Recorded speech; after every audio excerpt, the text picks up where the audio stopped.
Donc, depuis l'enregistrement de ces témoignages, pour le 3 mai 2012, une nouvelle loi sur la presse au Burundi a donc été promulguée le 4 juin 2013. Qualifiée de liberticide, c'est peu de dire qu'elle inquiète l'ensemble des démocrates, comme vont en témoigner nos partenaires burundais. Je vais donc laisser à présent à M. Cyprien Ndikumana, le coordinateur de l'Institut Panos Paris, au Burundi, nous présenter cette réalité des médias burundais, qu'il connaît si bien, et qu'il nous fait partager d'ailleurs à Panos depuis 2002. Cyprien. Merci, monsieur le directeur général, monsieur le responsable de l'Amnesty International, responsable de la fiche de 11-11-11, monsieur l'ambassadeur du Burundi en Belgique, distingués invités, mesdames et messieurs. S'il y a aujourd'hui la paix au Burundi, c'est en partie grâce aux médias. Aujourd'hui au Burundi, pour les gens qui ont eu l'occasion d'arriver au Burundi, maintenant il y a la paix. Il n'y a pas de rébellion, il n'y a pas, on peut circuler, on peut aller au sud, au nord, à l'est, à l'ouest, même pendant la nuit, on peut circuler. Et je dis, les médias burundais ont joué un rôle important. Ce sont des acteurs importants qui ont fait qu'il y ait cette paix qui existe, qui est une réalité dans notre pays, même s'il y a des moments difficiles ici et là. Je dis que les médias ont joué un rôle important. Je me rappelle en 2003, à cette époque-là, j'étais encore à la Maison de la Presse comme directeur. Quand sont venus le ministre de l'Information de l'époque, Albert Mbonerane, il était venu aussi le chef de la documentation, il était venu le procureur général de la République pour empêcher aux médias de tendre le micro au CNDD-FDD qui était en rébellion. Les journalistes ont dit non, pourquoi vous nous empêchez de parler? Vous êtes en négociation à Arusha, pourquoi vous nous empêchez aussi de parler? Parce que c'est de cette manière, en donnant la parole, en équilibrant l'information, qu'on va promouvoir la paix. Et les médias ont résisté, justement, ont tendu la micro à la rébellion de CNDD-FDD. Ce que je voudrais vous dire aussi, c'est que en 2006, après la victoire du parti au pouvoir, le président de l'époque du parti CNDD, Rajabou, et son équipe du CNDD-FDD ont fait un montage pour éliminer les opposants, dont Marie-Alphonse Kadege, vous avez entendu parler de cela, et l'ancien président domicile Ndaïzéi. C'est grâce aux radios, à la RPA notamment, que l'exécution de ce montage n'a pas pu se faire. Je viens de suivre le témoignage de Domitil Kilamvou. Le dossier en phase de préjuridictionnelle dont elle parlait justement, c'est ce dossier. Parce que les journalistes ont pu, la RPA a pu dire que c'est un montage. Et la RPA a sauvé beaucoup de vies humaines. Parce qu'il n'y avait pas qu'Alphonse Kadege et Domicile Ndaïzéi, il y avait une liste de 50 personnes qui devaient être mises en prison. Il y a beaucoup d'autres cas qui montrent que, effectivement, les médias burundais jouent un rôle majeur dans le processus de réconciliation, dans le développement du pays. Et les cas de malversation qui sont dénoncés régulièrement. C'est dire que s'il y a parmi vous des bailleurs de fonds qui financent, qui appuient les médias burundais, ils devaient en être fiers, parce qu'effectivement, il y a un impact. Les médias burundais ont acquis une crédibilité tellement que maintenant les gens disent, s'il n'y avait pas vous les médias, qu'est-ce qui arriverait dans notre pays? Alors, la force des médias repose sur 4 piliers. Premier pilier, c'est le professionnalisme. La majorité des radios plus écoutées au Burundi échappent au contrôle des partis politiques et des lobbies économiques. Là, je peux le dire, les radios les plus écoutées, comme Isanganiro, Bonesha, RPA, ce sont des radios qui échappent justement au contrôle des partis politiques. Ce n'est pas comme au Congo à côté où Bemba avait un parti politique, Kabila un parti politique. Au Burundi, ça, ce n'est pas encore arrivé comme tel. Même si on sait qu'il y a des radios qui ont été mises en place par les gens du parti au pouvoir. On va y arriver. Ça, c'est la première chose, le professionnalisme des médias burundais. Ça, c'est le premier pilier. Deuxième pilier, c'est la liberté de ton. Encore sauvegardée. Je dis encore parce qu'on ne sait pas ce qui va arriver demain. la liberté de ton encore sauvegardée. Au Burundi, il n'y a pas de sujet tabou, des sujets qui ne sont pas abordés par les médias burundais. L'autre pilier important, c'est la solidarité combative, la solidarité des professionnels des médias. Domiti vient d'en parler justement dans son témoignage. Effectivement, chaque fois, il y avait la synergie pour décrire cette situation. En témoigne le rôle des médias joué pendant la libération de Kavumbagu, qui a fait 10 mois de prison et qui a été acquitté. Et la libération aussi récente, de Hassan Ruvakuki. Ça, c'est le troisième pilier. Le quatrième pilier, c'est le soutien constant de la population aux médias dits privés ou indépendants. On l'a vu justement avec la promulgation de la loi sur la presse. Cette loi qui a été promulguée il y a de là 100 jours. On a vu comment la société civile, comment même la population dans les villages s'est exprimée justement pour décrire cette situation. Alors, ce qui prouve justement que les médias sont professionnels, c'est justement une étude qualitative qui a été menée par Panos sous la supervision de Marie Soleil. C'est une étude qui a été réalisée justement dans le cadre de OGL, où on a posé des questions à la population, un groupe de panélistes. On leur demandait quelles sont les radios que vous préférez. Ils ont dit toutes les radios qui ont été citées, ce sont des radios burundaises. La RPA, la Radio Nationale, Isanganiro, Renaissance, Bonesha, etc. Parmi les 5 premières radios qui ont été citées, préférées, écoutées par les Burundais, toutes ce sont des radios burundaises. Par contre, au Rwanda, quand on posait la question au Rwanda, quelles sont les radios que vous préférez, que vous écoutez le plus? La première radio qui est écoutée, qui est préférée des Rwandais, c'est la BBC. C'est une radio étrangère, même si la radio a un programme en Kinyarwanda et en Kirundi. Ça reste quand même une radio étrangère. Au Congo, à côté, on leur a posé la question, quelle est la radio préférée, les radios que vous écoutez le plus? Ils ont cité Okapi, ils ont cité RFI, ce sont aussi des radios étrangères. Mais au Burundi, personne n'a cité BBC, n'a cité RFI, les 5 premières radios. Ça, c'est un indicateur qui montre effectivement qu'il y a ce soutien constant de la population aux médias burundais. Alors,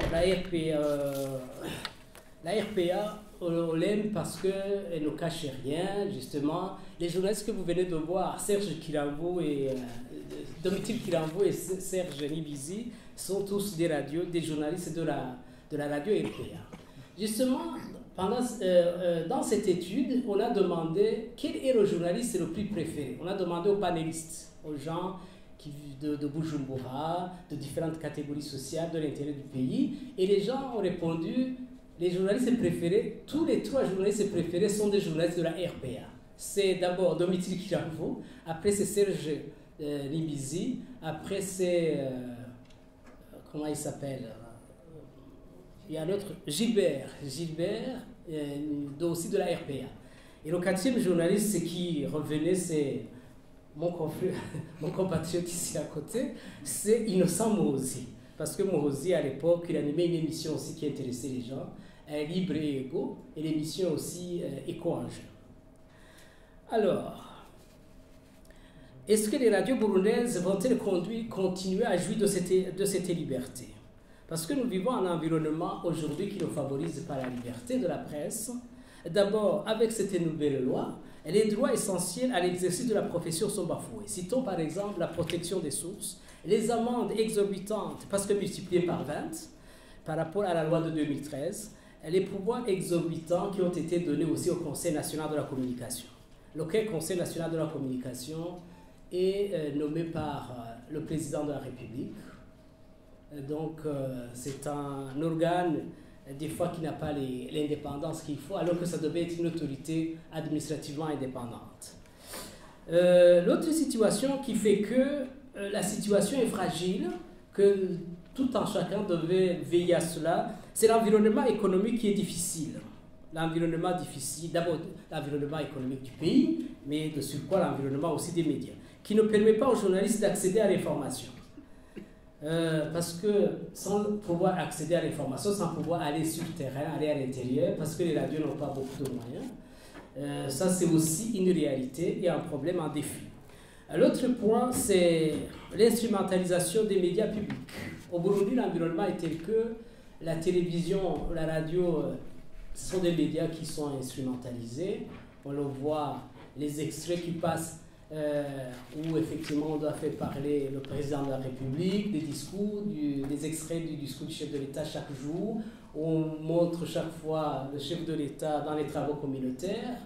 Tout cela, ça montre effectivement que ce n'est pas encore une radio de service public.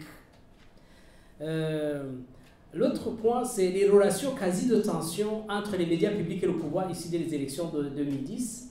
Il y a un problème de confiance, il n'y a pas de collaboration entre les médias aujourd'hui et les pouvoirs issus des élections de 2010. Dans une étude qui est en cours, une étude qui va être diffusée commanditée par la DDC, 83% des journalistes interrogés, publics ensemble comme les privés, ils jugent que les atteintes à la liberté de la presse représentent une des principales menaces pour les médias burundais aujourd'hui. 83%. Ils trouvent qu'effectivement, il y a des atteintes à la liberté de la presse et que ça constitue une menace. Et cela vient d'ailleurs avant de parler de l'autre menace, des problèmes de moyens. Le classement des pays en matière de protection de la liberté de la presse, par exemple, je vais parler de la RSF maintenant, de Reporters sans frontières, montre que la situation au Burundi est allée justement en s'empirant. Le Burundi en 2002 était classé 72e, en 2003 92e, et maintenant en 2013, le Burundi est classé à la position, à sa 32e position. Vous comprenez que la situation, ça ce sont des indicateurs qui montrent qu'il y a une fragilité et qu'on doit vraiment, s'il faut, les gens qui interviennent, d'abord au niveau international, les gens aussi des associations de journalistes, au niveau, parce que ça doit se faire partout, il faut vraiment défendre la liberté de la presse. Parce que c'est un acquis majeur que nous avons jusqu'à aujourd'hui, au niveau, dans le cadre du processus de démocratisation. Alors, aussi, on voit qu'il y a un climat de tension politique à la veille des élections de 2015. C'est pourquoi c'est une situation qui interpelle tout un chacun. Pour terminer, je dirais bien que cette conférence est opportune. Nous devons tous nous mobiliser pour défendre la liberté de la presse. Une presse qui a prouvé qu'elle est capable de défendre et de promouvoir les droits humains. Une presse qui a sauvé des vies humaines. Je vous ai parlé au début des cas en 2006 de Domitien Daïzé et d'autres. Bon, donc je fais mienne la citation de cette américaine Jeanne qui disait que c'est difficile de vivre avec la liberté de la presse, mais qui disait « Je sais que je ne pourrais pas vivre sans la liberté de la presse ».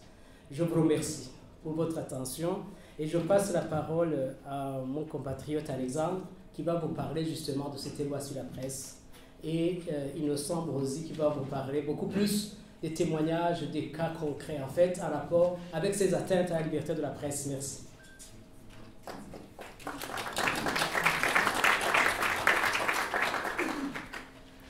Merci beaucoup. Bon après-midi tout le monde. Tous les honneurs respectés. Je vais partager avec vous les inquiétudes effectivement que les professionnels des médias burundais ont par rapport à cette loi. Surtout en insistant sur le fait que beaucoup de dispositions contenues dans cette loi sont contraires à la Constitution burundaise. Je précise ici que je ne suis pas constitutionnaliste, je suis journaliste, mais avec l'aide effectivement des constitutionnalistes et des avocats, on a pu quand même déterminer qu'il y a beaucoup de dispositions qui sont contraires à la Constitution. Et je commencerai par citer la Constitution en son article 48 qui prévoit que les droits fondamentaux doivent être respectés dans leur ensemble, de l'ordre juridique, administratif et institutionnel. La Constitution et la loi suprême, le législatif, l'exécutif et le judiciaire doivent la faire respecter et toute loi non conforme à la Constitution est frappée de nullité. Et je poursuis avec cette en citant Georges Bourdeau et Francis Hamon et Michel Troppé dans Droit constitutionnel, où ils disent que la suprématie des lois constitutionnelles serait en 20 mots si elle pouvait être impunément violée par les organes de l'État. Ainsi donc, il s'avère que beaucoup d'articles, les articles, vous avez j'ai vu que dans le dossier vous avez cette loi sur la presse, les articles 19, littéra B, I et H, 21, 58, alinéa 3, 61, 62, 63, 68 et 69 violent cette constitution, en l'occurrence les articles 18, alinéa 2, 19, 31, 39, alinéa 4, 40, 47, 48. C'est ce que nous allons essayer de développer au cours de notre intervention. Violation d'abord de l'article 18, alinéa 2 de la Constitution. L'article 19, littéra B et I de cette loi dispose que le droit de diffuser des informations ou de publier des documents ne peut être invoqué si ceux-ci sont en rapport avec des informations portant atteinte à la stabilité de la monnaie, c'est le littéra B, et des informations portant atteinte au crédit de l'État et à l'économie nationale, c'est le littéra I. Or, on sait très bien que les citoyens ont le droit d'être informés sur la situation économique de leur pays, quelle qu'elle soit, y compris lorsqu'elle est mauvaise en raison soit des faits de mauvaise gouvernance ou des faits de corruption. Il se peut qu'une corruption aggravée peut certainement porter atteinte à la stabilité de la monnaie, au crédit de l'État et en tout état de cause à l'économie nationale. Alors, quel organe de presse qui révélerait des faits de corruption est ainsi susceptible d'être poursuivi pour la base de l'article cité en ces altérants cités? Et l'article 18, alinéa 2 de la Constitution dispose que le gouvernement respecte la séparation des pouvoirs, la primauté du droit et des principes de la bonne gouvernance et de la transparence dans la conduite des affaires publiques. La corruption étant un fait de mauvaise gouvernance, la révélation des faits de corruption devient un devoir de transparence dans la conduite des affaires publiques. Et ce faisant donc, l'article 19, littéra B et I, viole donc l'article 18, alinéa 2 de cette Constitution.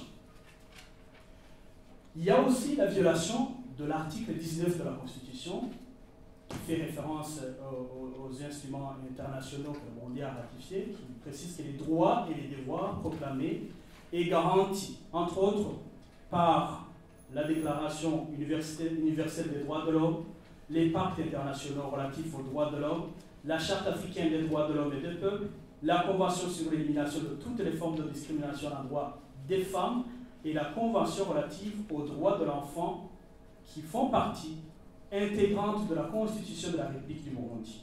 Ces droits fondamentaux ne font l'objet d'aucune restriction ou dérogation, sauf dans certaines circonstances justifiables par l'intérêt général ou la protection d'un droit fondamental. L'article 19, toujours, littéra H, de cette loi sur la presse du 4 juin 2013, dispose que le droit de diffuser des informations ou de publier des documents ne peut être invoqué si ceux-ci sont en rapport avec des informations faisant la propagande de l'ennemi de la nation burundaise en temps de paix comme en temps de guerre. Or, le concept ennemi en temps de paix, qui n'est pas défini par la loi, devient difficile à cerner.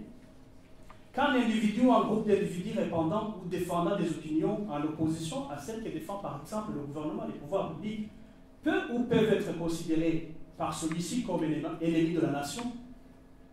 Et cela n'est pas une vue d'esprit, puisque cela s'est déjà passé dans le passé. On se rappellera qu'à une certaine époque, certains citoyens étaient traités d'Abamenja en 1972. Abamenja pour dire des ennemis de la... pour traduire bien le terme des rebelles, enfin déjà à abattre par le pouvoir public, c'était en 1972.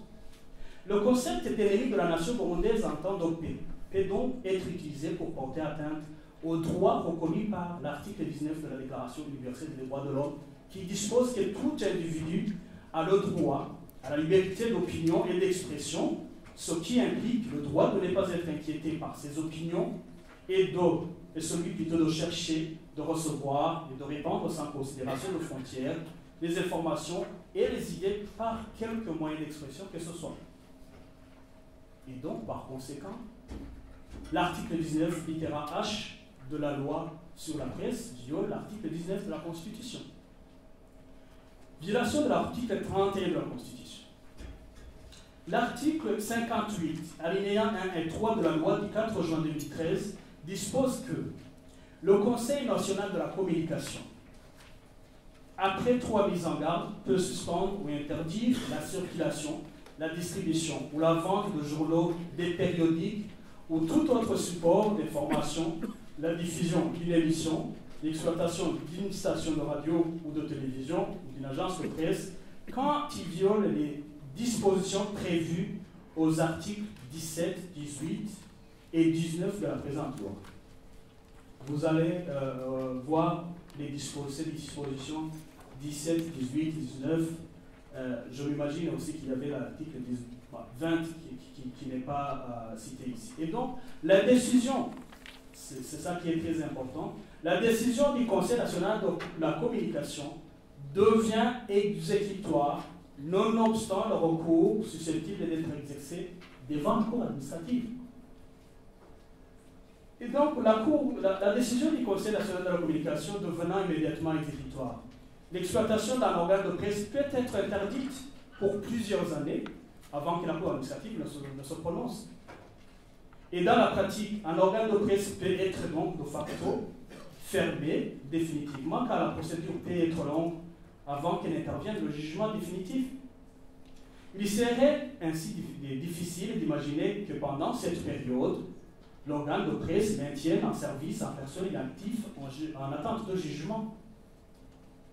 Cet article 58, alinéa 3 de la loi incriminée ouvre donc la possibilité pour le CNC de fermer définitivement et de facto un organe de presse sous le couvert d'infractions identifiées et d'une procédure judiciaire en cours qui peut durer une éternité.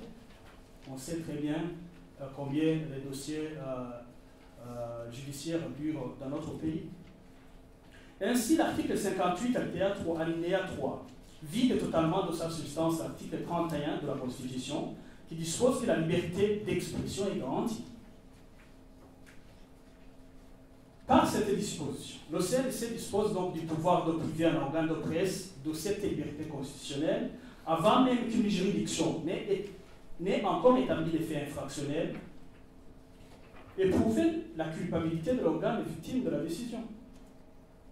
En foi de quoi donc l'article 58, alinéa 3 de la loi incriminée constitue une violation de l'article 31 de la Constitution.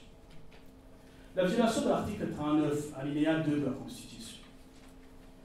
L'article 61 de la loi sur la presse, je précise, dispose que, sans préjudice des dispositions visées aux articles 57 et 58, ainsi que les dispositions pertinentes du Code pénal et relatif, est passible d'une amende transactionnelle de 2 millions à 600 millions de francs bouts.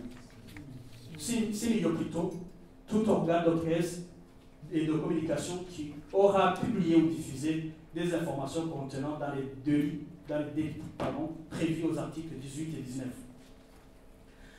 L'article 62 aussi dispose que sans préjudice, je crois que je peux me passer de ligne parce que vous en avez, donc je vais les citer. Donc l'article 62, l'article 67 de cette loi, qui précise en fait les pénalités. Il revient de dire que l'amende est une sanction pénale, prévue d'ailleurs par le Code pénal. Et au terme de l'article 4 de ce texte, les peines principales applicables aux personnes physiques sont la servitude pénale, l'amende et le travail d'intérêt général. Et au terme de l'article 105 de ce même Code pénal, les peines encourues par les personnes morales sont l'amende, ainsi que l'une ou plusieurs peines complémentaires énumérées à l'article 118. On se passe à l'article 108, pardon. Et en tout état de cause, l'amende transactionnelle n'est pas une peine dans le système burundais.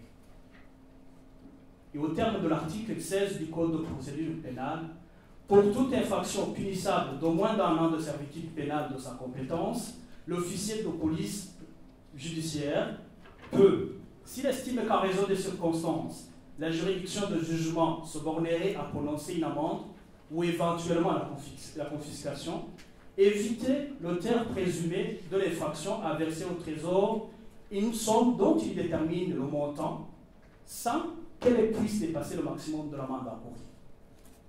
Et selon l'article 19 du Code de procédure pénale, lorsqu'il a été satisfait aux invitations faites par l'officier de police judiciaire, l'action publique s'éteint, sauf la réserve figurant à l'alinéa suivant, qui est celui-ci.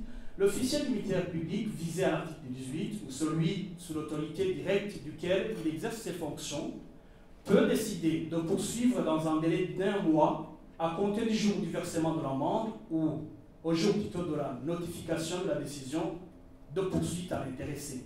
Passé ce délai, l'action publique est définitivement éteinte. Le paiement de l'amende transactionnelle n'implique ni reconnaissance, ni présomption de culpabilité ou l'imputabilité, et ne peut être invoqué devant une juridiction pénale et civile. Fin de citation de cet article. Et l'article 39, alinéa 2 de la Constitution dispose que nul ne peut être inculpé, arrêté, détenu ou jugé que dans les cas déterminés par la loi promulguée antérieurement aux faits qui lui sont reprochés. Dans le cas donc d'une amende transactionnelle, la loi de procédure pénale indique qu'elle ne peut pas être invoquée devant les juridictions. Celles-ci ne pouvant ainsi en connaître conformément à l'article 39, alinéa 2 de la Constitution. Et donc, l'article viole la Constitution. Violation de la Constitution, plutôt de l'article 40 de la Constitution. L'article 68 de la loi sur la presse dispose que, en cas de recours, l'auteur du délit est tenu de déposer une caution égale à 50% de la condamnation pécuniaire encourue. Cette disposition constitue une grave atteinte à la présomption d'innocence, puisque tant que les voies de recours ne sont pas épuisées, toute personne accusée d'un acte délictueux est toujours présumée innocente, ce qui ne fait pas présumer le paiement de la caution. Et l'article 40 de la Constitution dispose que toute personne accusée d'un acte délictueux est présumée innocente jusqu'à ce que sa culpabilité ait été légalement établie au cours d'un procès public durant lequel toutes les parties, plutôt toutes les garanties nécessaires à sa libre défense lui auront été assurées. Et l'article 68 de la loi incriminée viole donc cet article 40. L'article 69 de cette loi dispose qu'en cas de refus de paiement de la caution visée à l'article précédent, les dispositions du Code pénal en matière d'exécution des peines sont applicables. Cet article constitue également une atteinte grave à l'article 40 de la Constitution qui garantit donc la présomption d'innocence avant tout jugement. Et sur ce, l'article 51 du Code pénal est explicite en disant que, je cite, « à défaut de paiement dans le délai de 8 ans qui suit la condamnation devenue irrévocable et dans le cas d'un jugement immédiatement exécutoire, dans la 8e qui suit le procès du jugement ou de l'arrêt, l'amende peut être remplacée par une servitude pénale dont la durée est fixée par le jugement de condamnation d'après les circonstances où le montant de l'amende est infligé au condamné. Et donc, en présumant la culpabilité de l'organe de presse ou du journaliste avant qu'il intervienne tout jugement, l'article 69 viole gravement l'article 40 de la Constitution. Rappelons que le respect de l'état de droit est un engagement du gouvernement du Burundi et une obligation constitutionnelle posée à l'article 48 de cette Constitution qui dispose que les droits fondamentaux doivent être respectés dans l'ensemble de l'ordre judiciaire, administratif et institutionnel. Et ainsi de suite. Ainsi, l'article 231 de la Constitution dispose qu'une disposition déclarée inconstitutionnelle ne peut être ni promulguée ni mise en application. Je m'arrête là par rapport aux dispositions que nous jugeons inconstitutionnelles. Qu'en est-il alors des considérations professionnelles? Pour nous, journalistes, respecter la plupart des sujets tabous de cette loi reviendrait purement et simplement à arrêter le métier de journaliste au Burundi. Comme l'a révélé l'ancien président du Burundi, Domitien Ndayizeye, c'était lors de l'analyse du projet de loi au Sénat, comment ne pas parler de ces sujets-là? Comment ne pas parler de ces sujets? C'est impossible, sinon il faut se taire parce que la vie publique, c'est ça. Si vous empêchez de le faire, si vous empêchez aux journalistes de le faire, ce ne sera pas possible. Je crois qu'il avait raison. Fin de citation. Je crois qu'il avait raison. Et l'ancien président s'est posé la question de savoir celui qui jugera dit terme qui porte atteinte à. Donc, bien que certaines de ces dispositions aient une similitude avec celles contenues dans le Code pénal, il est clair que c'est le Conseil national de la communication qui jugera de ce terme. C'est clair. Le CNC, donc, dont les membres sont nommés par le chef de l'État, il a sa composition. Le peu n'est pas inquiété, le peu n'est pas nous inquiéter au moment où on sait que le vice-président de cet organe, c'est un colonel de l'armée. Vous comprendrez très bien comment ça pourrait fonctionner, cet organe, qui est supposé être un organe indépendant. Le CNC, donc, qui aura ainsi les coudées larges pour interpréter la loi, surtout casser le journaliste, qu'éveiller à la liberté de la presse, pourtant une de ses missions également. Rappelons que cette loi précise à l'article 2 du chapitre que la presse est libre. Et selon l'article 5 de cette loi, c'est le Conseil national de la communication qui est chargé de délivrer la carte professionnelle et de la retirer. C'est l'article 58. Il est clair que ce soit ceux qui n'ont pas la bonne, que ce soit ceux qui n'ont pas la bonne gueule, qui n'auront purement et simplement pas cette carte, ou se verront la retirer, parce qu'ils n'ont pas fait leur métier au bon vouloir de cet organe. Et l'article 18, le point C, précise que désormais les journalistes devront s'abstenir de publier des informations pouvant porter atteinte à la moralité, aux bonnes mœurs. On se demanderait si demain mettre au jour, en raison de prostitution, a fortiori de mineurs, ou traiter des sujets en rapport avec les maladies sexuellement transmissibles ne sera pas considéré comme immoral. Et l'article 19 établit que le droit de diffuser des informations ou de publier des documents ne peut être invoqué si ceux-ci sont en rapport avec le secret de la défense, de la sûreté de l'État ou de la sécurité publique. Et donc couvrir des affrontements, par exemple, qui deviennent de plus en plus visibles aujourd'hui entre la police et les militants de certains partis d'opposition, deviendra problématique. En effet, informer sur le belligérant en cas de conflit, pourrait être considéré comme faire de la propagande de l'ennemi de la nation burundaise en temps de paix comme en temps de guerre. Je crois que l'exemple que...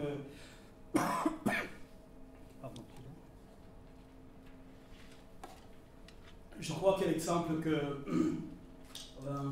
mon grand frère Cyprien a donné le débat sur le fait qu'il ne fallait pas donner la parole au sein des DFTD à l'époque où il était encore en rébellion, c'est clair que cette disposition aurait été utilisée, faire la propagande de l'ennemi en temps de guerre.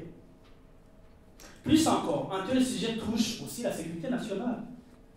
La presse burundaise devrait-elle fermer les yeux et ne pas informer tout citoyen de ce qui se passe, même pendant les moments de conflit? Le point B de ce même article, 17, porte sur la stabilité de la monnaie. Or, je précise qu'au début de l'année 2013, le prix du dollar sur le marché national avait grimpé jusqu'à même à connaître des sommets vertigineux. Les médias n'avaient alors cessé de tirer la sonnette d'alarme. Si la situation se représentait et comprenez bien, personne ne veut que cette situation se réédite. En parler serait-il considéré comme une atteinte au crédit de l'État et à l'économie nationale? Interdiction de diffuser des écrits ou propos diffamatoires, injurieux, calomnieux, offensants à l'égard des personnes publiques ou privées.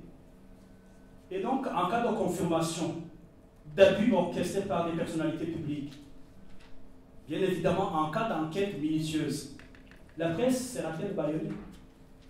Le risque est que ces écrits et propos soient considérés comme offensants à l'égard de ces personnalités, et donc la loi frappera. Et c'est la fin des caricatures, par exemple, que nous voyons dans beaucoup de médias, et même chez nous, surtout au journal Iwachu. Le dessin de presse va-t-il rendre l'arme sous prétexte d'outrage ou injure à l'égard du chef de l'État? C'est l'article 19, le point E. Voilà. Juste pour conclure, je dirais que face à cette situation, nos journalistes burundais ont resté pas les bras croisés. Et je tiens aussi à remercier tous ceux qui ont été à nos côtés avant la promulgation de cette loi, au moment où cette loi était encore à l'étape de projet à l'analyse, surtout quand il avait été adopté par le Parlement en attente de promulgation. Je tiens donc à remercier vraiment toutes les organisations qui se sont exprimées pour condamner cette loi qui, comme on vient de le voir, contient des dispositions, je dirais même d'une certaine époque. Et là, je dirais que cette loi est de loin rétrograde par rapport à celle que nous avons, par rapport à celle que les révise, qui est celle de 2003, 10 ans plus tard. Et donc, je dis qu'on ne reste pas les bras croisés parce que nous avons déjà adopté le plan, la manière, la voie d'attaquer cette loi en inconditionnalité devant la Cour constitutionnelle. Certes, on n'espère pas beaucoup de ce côté-là parce que, comme on le sait, la Cour constitutionnelle, on sait elle est composée par des juges nommés par le président et je m'imagine que ces juges auront le courage de dire celui qui les a nommés. Enfin, en tout cas, ce serait une bonne surprise pour nous, si c'est fait. Nous avons donc déjà entamé un autre processus, celle de saisir la Cour de justice de la communauté est-africaine, parce que nous constatons que plusieurs dispositions de cette loi violent le traité créant la communauté.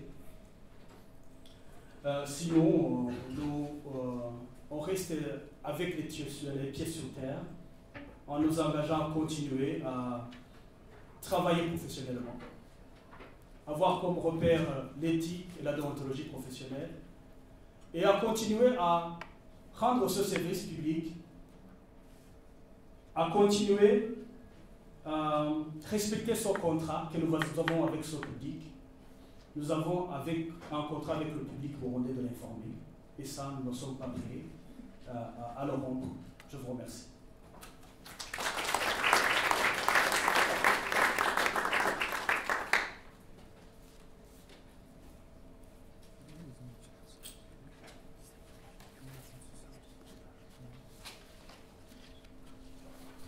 Merci. Je crois que je n'ai plus rien à dire après ce que vient de dire Alexandre, qui est plutôt complet. Juste des petites choses.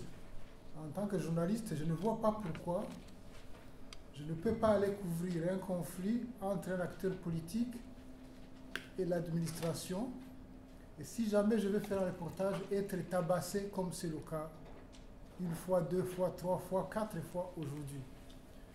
Je ne vois pas pourquoi s'il y a des émeutes à la prison centrale, que je suis caméraman et que je vais faire le reportage sur ces émeutes-là, je puisse être encerclé par la police qui brandit les Kalachnikov sur moi et exige que je donne les cassettes du reportage que je suis en train de faire, puisque c'est ce qui s'est passé il y a quelques temps encore, il n'y a pas un mois, à la prison centrale de Bujumbura.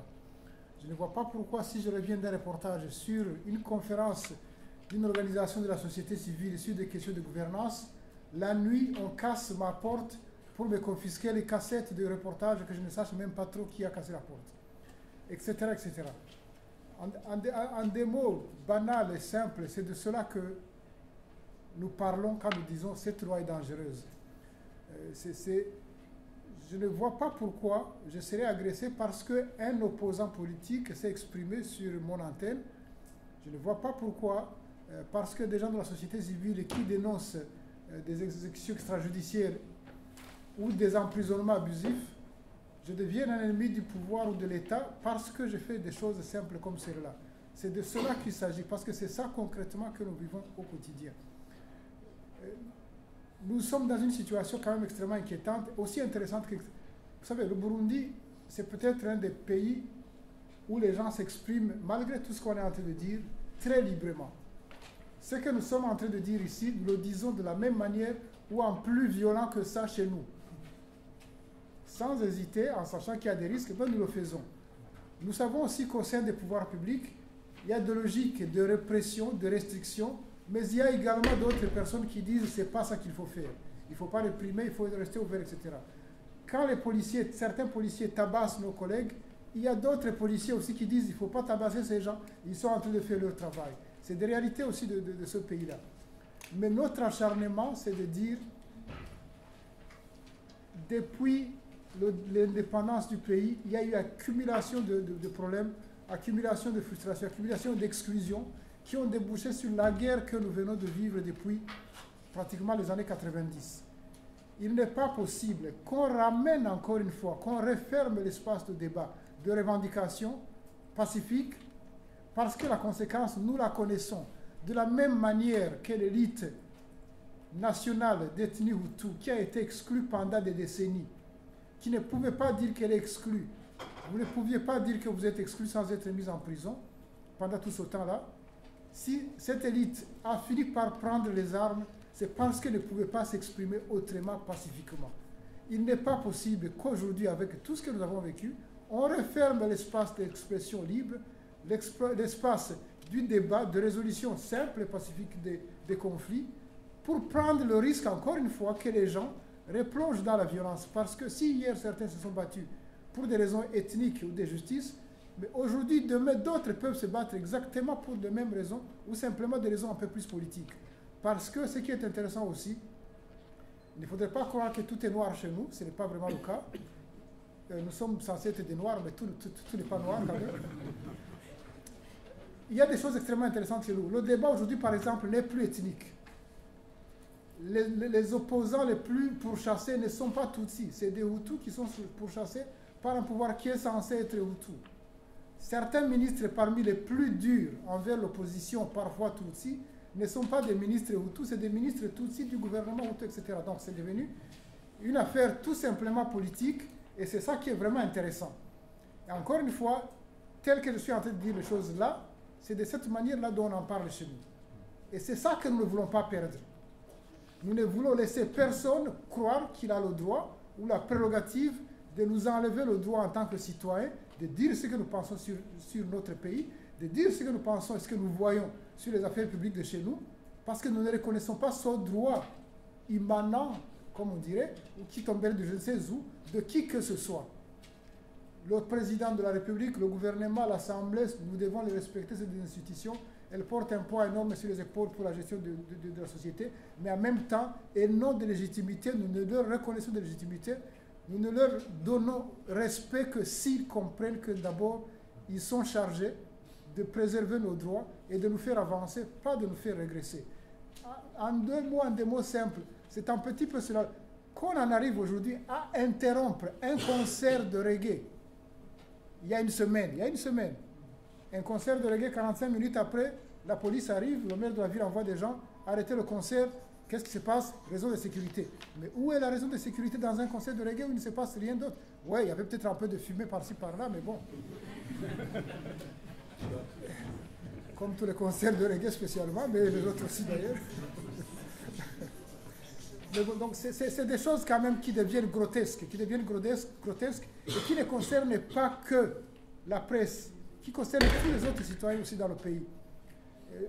Et c'est un combat extrêmement intéressant pour nous, et honorable. Il y a des risques, il y a des problèmes, mais ça, je pense que nous ne pouvons pas faire autrement que de nous battre. C'est pour ça que nous avons dit très clairement, quand cette loi a été promulguée, que nous ne la respecterons pas. Nous avons dit publiquement, nous nous sommes engagés à ne pas respecter certaines clauses de cette loi que nous considérons comme rétrogrades. Nous ne pouvons pas révéler nos sources et prétendre encore être des journalistes. Ce n'est pas possible. C'est pas possible. Nous ne pouvons pas refuser la parole à l'antenne à des gens parce qu'ils sont considérés juste par le gouvernement comme des pestiférés. Parce que les pestiférés d'aujourd'hui sont peut-être le gouvernement de demain. Et les gouvernants d'aujourd'hui seront les pestiférés peut-être de demain. Et nous avons beaucoup de cas aujourd'hui où d'anciennes personnes du régime actuel qui tombent en disgrâce, qui sont en difficulté, c'est nous qui défendons leur affaire en disant mais pourquoi il est en prison, pourquoi il ne passe pas devant un tribunal, pourquoi tel est torturé. Les mêmes qui 2 jours, 3 jours avant nous traitaient de tous les noms, nous considèrent comme le recours, les médias indépendants et la société civile notamment. Nous avons un cas que j'aime raconter d'un officier qui est un des plus grands tortionnaires encore en exercice. C'est un assassin public connu qui a eu des soucis avec un autre officier supérieur pour des histoires d'argent, des minéraux d'or notamment. Apparemment, il s'était escroqué 400 000 $ à peu près, quand même, c'est pas rien. Et l'autre a emprisonné l'officier, parce qu'il était plus gradé que lui, il a presque emprisonné en privé dans les cachots des renseignements. Alors, l'officier que nous détestons tous parce qu'il a déjà tué beaucoup de gens, et tout le monde le sait, sa famille nous a contactés pour dire est-ce que vous ne pouvez pas faire quelque chose? Et très naturellement, nous avons dit c'est pas normal qu'il soit enfermé dans un cachot pendant 2 semaines sans être présenté devant un juge, sans qu'on sache pourquoi. Quelqu'un des ligues des droits de l'homme a été le visiter pour voir s'il n'est pas torturé, parce qu'on voulait savoir s'il est torturé ou pas, s'il a pu voir un avocat ou pas. Et le bruit qu'on a fait a permis que les deux arrangent leur affaire à l'amiable et que l'officier sorte et qu'il continue. Il travaille toujours. Il nous a appelés pour nous remercier de ce qu'on avait fait, mais nous savons très bien que demain, ça pourrait être l'auteur d'un crime contre un journaliste si ça devait arriver. Nous le savons très bien. Mais c'est une question simplement de principe. Nous ne sommes pas des opposants politiques, contrairement à ce qu'on essaie de dire sur nous. Nous n'avons pas de préférence pour les gens de l'opposition qui ne sont pas nécessairement meilleurs que ceux qui sont au gouvernement. Ce n'est pas ça notre problème. Mais notre problème, c'est de dire celui qui est au pouvoir, quel qu'il soit, qu'il sache qu'on a des droits, qu'on est des citoyens, qu'on n'ait plus des sujets. Même les sujets, apparemment, ici, ils ont plutôt des droits. Mais bon, on est quand même censé être une république. Mais que quel que soit celui qui est au pouvoir, qu'il sache qu'il doit respecter les citoyens, qu'il doit les protéger, que c'est sa responsabilité première, qu'il ne s'agit pas de faire ce qu'on veut du pouvoir légitime qu'on peut avoir, mais qu'il s'agit de servir le pays pour le meilleur des citoyens de ce pays. Deuxième petite chose juste, et j'aurais terminé, c'est de dire, c'est amusant, j'ai revu beaucoup de gens que j'ai déjà vus au pays, sans arriver à me souvenir parfois des noms, mais ce n'est pas une question d'âge, ça a toujours été un problème chez moi, les noms et les chiffres. Et puis, mais en même temps aussi, c'est finalement, il n'y a plus d'étrangers, à personne. Le monde est devenu tellement petit, tellement interconnecté que continuez à vous sentir concerné par ce qui se passe n'importe où. Parce que vous avez un cousin, vous avez un ami, vous avez un frère, une soeur, un beau-frère, etc.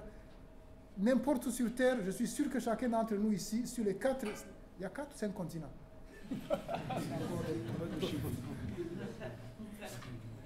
Nous avons tous un parent sur tous ces continents-là, du qu'on le veuille ou non.